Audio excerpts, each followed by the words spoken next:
નમસ્કાર મિત્રો, સ્વાગત છે તમારું અમારી YouTube channel Gujarat jobs and ન્યૂઝમાં.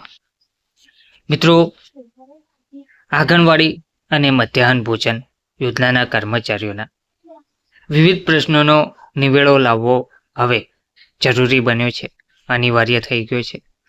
લાંબા સમયની જે માંગ છે તેનો અંત લાવવો ખૂબ જ જરૂરી બની ગયો છે. તેનું શું કારણ છે આજના વિડીયોમાં આપણે જોઈએ. ભારતીય મજદૂર સંઘ સંલગ્ન ભારતીય આંગણવાડી કર્મચારી સંઘ અને પીએમ પોષણ શક્તિ નિર્માણ યોજના કર્મચારી સંઘ દ્વારા જિલ્લા વહીવટી તંત્રને આવેદન પાઠવવામાં આવ્યા છે. આંગણવાડી બહેનોને લઘુત્તમ વેતનની ચૂકવણી કરવા પણ માંગ કરવામાં આવી છે. મોબાઈલની ખરીદી માટેની રકમ પણ હજુ સુધી ચૂકવવામાં આવી નથી. મધ્યાહન ભોજનના કર્મચારીઓને 65 વર્ષ સુધી સેવામાં ચાલુ રાખવામાં આવે તેવી પણ રજૂઆત કરવામાં આવી છે.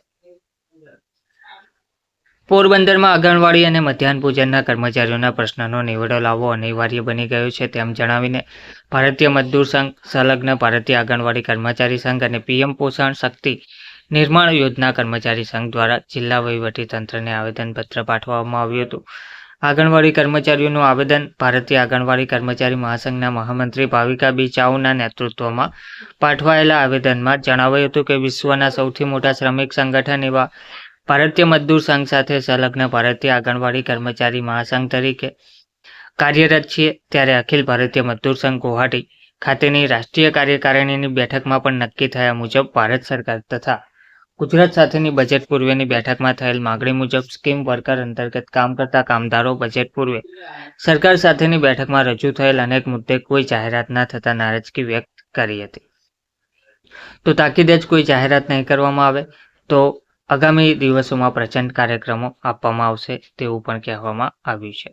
મુખ્ય પ્રશ્નોમાં હાઈકોર્ટના ચુકાદાનું ત્વરિત પાલન કરવું અને જ્યાં સુધી કોઈ નિર્ણય આપના લેવલથી ના આવે ત્યાં સુધી બહેનોને મિનિમમ વેજ એક્ટ મુજબ લઘુત્તમ વેતનની ચૂકવણી કરવી, કેન્દ્ર સરકાર અને રાજ્ય સરકાર તરફથી મોબાઈલ કે મોબાઈલની ખરીદી માટેની રકમ આજ દિન સુધી બહેનોને ચૂકવવામાં આવેલ નથી, તો મુખ્યમંત્રી માતૃવંદના યોજના અંતર્ગત લાભાર્થીને મળતો જથ્થો આંગણવાડી પર પહોંચતો કરવા માટે વર્કર બહેનોએ 3 વર્ષ 6 માસથી પોતાના ખર્ચે તમામ જથ્થો અનાજ કરિયાણાની દુકાનેથી ઉચકી અને આંગણવાડી સુધી પહોંચાડવામાં આવતો હોય છે, જેનું કોઈ પણ ભાડું બહેનોને મળતું નથી. તો આ બાબત યોગ્ય ના હોય, સત્વરે નિકાલ કરવો. નિવૃત્ત થયેલ વર્કર હેલ્પર બહેનોને ગ્રેચ્યુટીની રકમ ઘણા લાંબા સમયથી બાકી છે તો તેની ગ્રાન્ટ બહેનોને વ્યાજ સહિત જિલ્લા સુધી પહોંચતી કરી વહેલી તકે ચૂકવણી કરવી. નાસ્તાના ખર્ચામાં વર્તમાન દર મુજબ વધારો કરવો અને સમયસર બિલોની ચૂકવણી કરવી. મંગળ દિવસ ઇન્સેન્ટિવની રકમ નિયત કરેલ સમય મર્યાદામાં એડવાન્સ ચૂકવણી કરવી. આંગણવાડી બહેનોને મળતા યુનિફોર્મ દર 3-4 વર્ષે ડિઝાઇનમાં ફેરબદલી ના કરતા દેશભરમાં આંગણવાડીની કાર્ય પદ્ધતિ એક જ છે તો યુનિફોર્મની ડિઝાઇન અને કલર એક જ રાખી અને બ્લાઉઝની સિલાઈ ₹250 આપવાની પણ માંગ કરવામાં આવી હતી. ઉપરોક્ત 7 માંગણીઓ છતાં કોઈ જાહેરાત ના થતાં કલેક્ટર મારફતે આ મુખ્ય 7 માંગો સાથે નારાજગી મુખ્યમંત્રી પાસે પહોંચાડવા આવેદનપત્રના માધ્યમથી આપને સુપરત કરવામાં આવે છે.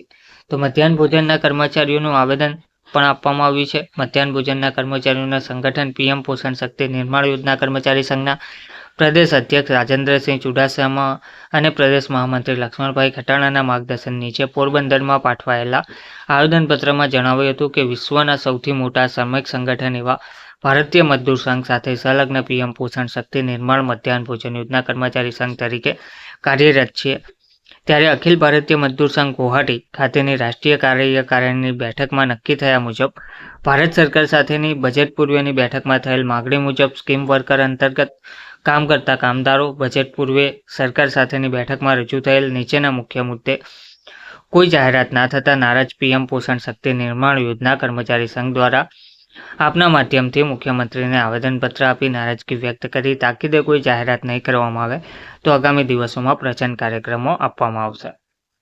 જેમાં મુખ્ય પ્રશ્નોમાં ભારત સરકારની આ યોજના સંદર્ભે ગેજેટ મુજબ શાળાના કમ્પાઉન્ડમાં જ ગરમ તાજું ભોજન બનાવી લાભાર્થી બાળકીઓને પીરસવાની મુખ્ય ગાઈડલાઇનથી વિપરીત ખાનગીકરણમાં માધ્યમથી બજેટમાં 551 કરોડની ફાળવણી કરી ખાનગી સંસ્થાઓને કેન્દ્રીય રસોડાનો કોન્ટ્રાક્ટ આપવાની જાહેરાત અને કમિશનર કચેરી દ્વારા જાહેર થયેલ ટેન્ડર તાકીદે રદ કરવાની અને ગુજરાત રાજ્યમાં ભારત સરકારની ગાઈડલાઇન મુજબ જે તે શાળાઓમાં જ ઉપલબ્ધ સંપૂર્ણ સુવિધા સાથેના રસોડામાં સ્થાનિક રસોઈયા દ્વારા સ્થાનિક રૂચિ સ્વાદ મુજબના બનતા ગરમ અને તાજા ભોજન અને નાસ્તા વ્યવસ્થાઓ ચાલુ રાખવાની બુલંદ માગણી કરવામાં આવી છે. આ યોજનાના કર્મીઓ માનદ વેતન ધારક છે. 11 માસના કરાર આધારિત રિન્યુએબલ નિમણૂક છે, ત્યારે ઠરાવમાં પણ નિવૃત્તિની કોઈ વય મર્યાદા નથી. તેમ છતાં 60 વર્ષ બાદ એમને રિન્યૂ કરવામાં આવતા નથી. ખાસ કરીને વિધવા અને ત્યક્તા અને ગરીબ બહેનો સેવામાં છે. ઉંમરના એવા તબક્કે કામથી દૂર કરવામાં આવે છે જ્યારે એમને ભોજન અને માનદ વેતનની ખૂબ જ જરૂર હોય છે. માનદ વેતન ધારક હોવાથી તેમને અન્ય કોઈ પેન્શન, ગ્રેચ્યુટી વગેરે લાભો મળતા નથી.